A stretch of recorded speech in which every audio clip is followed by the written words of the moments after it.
On peut penser négatif ou positif, mais on ne peut pas penser les deux en même temps. On ne peut penser que d'une seule façon à la fois.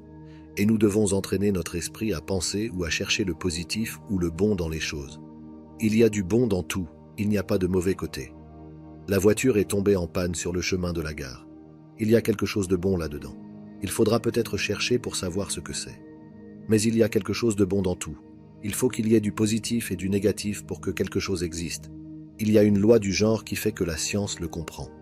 Une fois que nous avons compris qu'il y a cette loi des opposés, il y a des pensées négatives et des pensées positives. Lorsque l'énergie de la pensée entre dans notre esprit, nous décidons de ce que nous allons penser. Une personne sans emploi peut décider de penser qu'elle ne trouvera pas de travail, mais elle peut aussi décider de penser qu'elle en trouvera un. Si elle pense qu'elle va en trouver un, alors elle commencera à attirer un train de pensée pour trouver comment le trouver.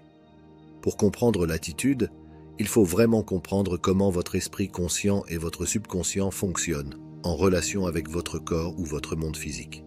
L'attitude devrait être enseignée comme une matière à l'école, avant la lecture, l'écriture, l'arithmétique ou quoi que ce soit d'autre. Car c'est l'attitude d'une personne qui déterminera les notes qu'elle obtiendra. Disons que nous pouvons tous améliorer notre image de soi. Peu importe la qualité de votre image, vous pouvez l'améliorer.